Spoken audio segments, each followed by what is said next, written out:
네, 투데이 이 키워드 시간입니다. 한 주를 또 마무리하는 그런 시간입니다. 첫 번째 이 키워드 살펴볼까요? 오늘의 네. 첫 번째 키워드 머스크와 트럼프. 맞습니다. 최적의 조합인가요? 최적이 될지 최악이 될지는 네. 한번 두고 봐야 될 것 같습니다. 네. 트럼프는 뉴욕의 이코노미 클럽에서 연설을 했는데요. 대선에서 승리하면 정부 효율위원회를 만들 것이다라고 언급을 했습니다. 생생한 영상을 찾아왔습니다. 함께 화면 통해서 보시죠. 평소와는 다르게 굉장히 차분한 톤으로 이야기를 쭉 이날은 이어갔습니다. 가장 먼저 한 이야기는 바로 가상화폐 이야기입니다. I will make America the world capital of crypto and Bitcoin. 나는 미국을 가상화폐와 비트코인의 수도로 만들겠다라고 시작을 합니다. 트럼프가 당선이 된다면 관련 정책들과 기업들의 수혜를 톡톡히 보겠다라는 생각이 듭니다. 그 다음 일론의 이야기가 나옵니다. He's a smart guy. 그는 엄청 똑똑한 사람입니다. 그리고 다 계획이 있습니다. Can't go on the way we are now. I will create a government efficiency commission. 우리는 지금처럼 같은 방식으로 나라를 운영할 수 없습니다. 그래서 저는 연방정부 각 부처의 예산 낭비 지출을 삭감하고 불필요한 규제를 없애는 역할을 하는 정보효율위원회를 만들 겁니다. 그리고 지금 일론 머스크 굉장히 한가합니다. 그리고 이 자리를 맡는 데 있어서 동의를 했고 실제로 관심이 있어 합니다. 라고 언급합니다. 이걸 알았던 걸까요? 이날 오전에 이미 일론 머스크의 X에는 글이 하나 올라왔습니다. 화면으로 보도록 하겠습니다. I will look forward to serving America. 기회가 생긴다면 미국을 위해서 봉사하는 걸 고대할 겁니다. No pay. 급여 없이도, no title, 직책 없이도, 그리고 no recognition, 다른 사람의 인정도 필요 없습니다. 라고 이야기했습니다. 트럼프와 일론 머스크 두 사업가 기질의 사람이 만나면 어떤 결과가 나올까요? 두렵기도 하고 또 궁금해지기도 합니다. 자, 그렇다면 이런 흐름이라면 테슬라에게가 수혜가 갈까요? 간밤에 테슬라 관련 이슈가 나오면서 테슬라 주가가 올랐습니다. 테슬라는 2025년 1분기에 드디어 중국과 유럽 시장에 완전 자율주행 기술을 출시할 계획이다라고 발표했습니다. 우선 투자은행 베런스에서는 사이버 트럭의 FSD 지원이 발표가 되었고 10월에 업데이트가 이루어질 예정이라고 합니다. 향상된 FSD는 주차 그리고 후진의 기능이 훨씬 더 강화되었기 때문에 또 하나의 모멘텀이 될 것으로 알려졌습니다. 그리고 FSD 기능이 향상이 되면은 오히려 소비자들에게는 더욱더 매력적으로 다가갈 거기 때문에 이런 구동 모델은 중요한 실적 성장 요인으로 작용할 것이다라고 전망을 했습니다. 테슬라의 FSD 기능이 로보택시 서비스의 미래에 어떤 의미가 있을지 그래서 이 시점에서 생각해 볼 필요가 있어 보입니다. 두 번째 소개해드릴 기업은 바로 엔비디아입니다. 인공지능 칩 선두주자 엔비디아가 AI 기업에 대한 투자를 확대하고 있습니다. 자사칩을 이용하는 기업에 대한 지원을 조금 더 늘려서 생태계를 확대하려는 포석으로 풀이가 되는데요. 관련된 월스트리트 저널 기사에서는 엔비디아가 고성능 컴퓨팅을 위한 AI 기반 솔루션을 제공하는 어플라이드 디지털의 자금 조달 펀딩에 참여를 했다라고 보도를 했습니다. 베런스는 그러면은 어떻게 이걸 해석을 했을까요? 우선 엔비디아가 큰 폭으로 하락한 거는 사실 그렇게 흔한 일은 아니다라고 이어갑니다. 엔비디아의 반등 전망을 이번에 긍정적으로 봤고요. 엔비디아가 이번에 기록한 큰 폭의 하락이 펀더멘털적으로 문제가 있었던 것이 아니기 때문에 오히려 주가는 더 오를 것이고 앞으로도 더 목표 주가를 상향할 것이다라고 이야기했습니다. 베런스 말고 뱅크 오브 아메리카는 그래서 어떻게 보고 있는지도 확인을 해봤습니다. 엔비디아의 주가가 크게 하락을 했음에도 불구하고 탑픽으로 유지한다라고 했는데 지금 가장 문제로 언급되는 게 인공지능 설비에 대해서 과도한 지출이고 이게 수익으로 지금 이어지지 않고 있다라는 부분인데 26년까지는 실질적으로 우려해야 할 요인이 아니다라고 판단을 하고 있습니다. 앞으로 1년에서 2년 또는 그 이상의 기간 동안 IT 섹터는 AI 훈련 추론 등에 있어서는 방대한 엔비디아 칩 수요를 발생시킬 수밖에 없기 때문에 그 교체 주기에 있어서는 아직까지 엔비디아 독점적으로 필요할 수밖에 없다라고 이야기를 합니다.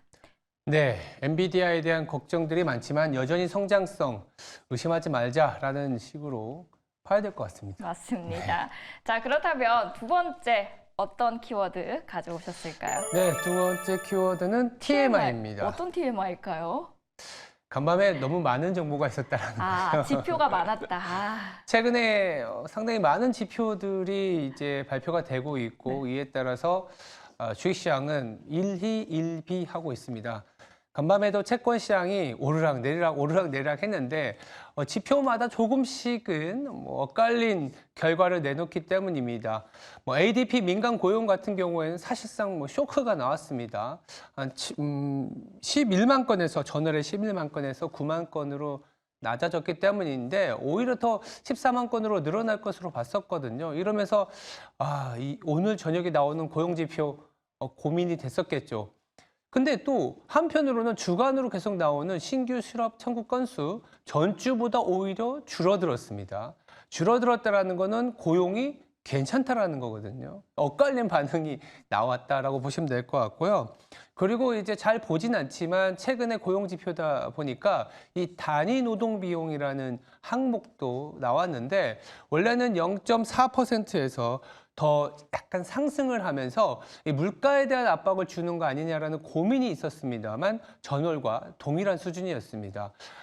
지표가 안 좋은 부분도 있었고 좋은 부분도 있었는데 그래서 시장도 오락가락하는 그런 흐름이었다라고 보시면 될 것 같고요. 그래도 간밤에 나왔던 끝판왕은 ISM 비제조업인 이 ISM 서비스업이라고 하겠죠. 생각보다는 잘 나왔습니다. 51.3에서 51.5로 나왔었고 신규 주문이 확장을 하면서 이 제조업 지표와는 그래도 다르게 이 서비스업, 특히 미국은 서비스업이 그리고 소비가 70% 이상 차지하고 있기 때문에 이 부분이 무너지느냐 내지는 둔화되는 폭이 크냐에 따라서는 25bp, 50bp 결국엔 경착륙, 연착륙의 가늠자였는데 지금까지는 경기는 둔화되지만 제조업은 계속 안 좋았던 거고요. 그래도 좀 바닥에서 돌고 있고 서비스업은 그래도 견고하게 유지되고 있기 때문에 TMI 중에서도 그래도 시장에서 바라보는 연착륙의 모습은 갖춰줬다. 이렇게 보시면 될 것 같습니다. TMI를 봤을 때 그래도 연착륙 기대를 할 수 있겠다라고 하니까 희망이 보입니다. 네. 마지막 키워드 열어보도록 하겠습니다. 환율 문제입니다. 환율 어떻게 문제일까요? 우리나라 원달러 환율이 생각보다 좀 불안한 느낌이 없지 않아 있습니다. 지금 1330원, 1340원, 예전하고 비슷한 수준이지 않겠냐 하지만 이 수요처가 조금은 약간 떨어질 수 있다.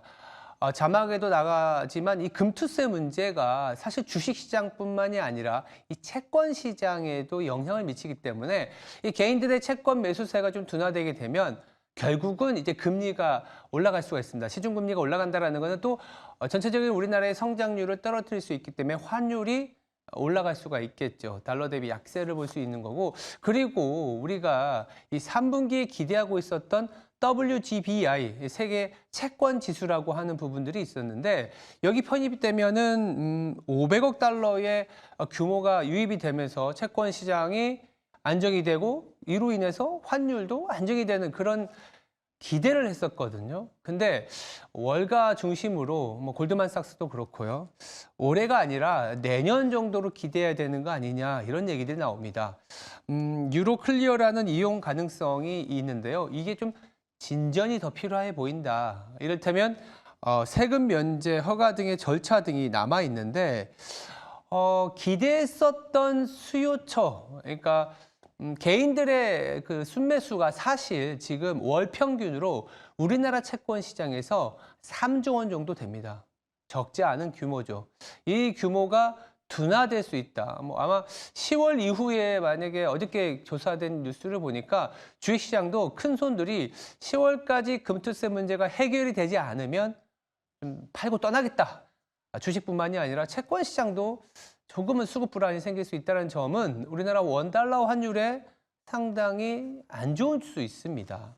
WGBI라는 어떤 외국인들의 순매수, 선진국 지수에 편입이 되면은 이게 비중이 늘어나면서 들어오는 부분이 있지 않습니까?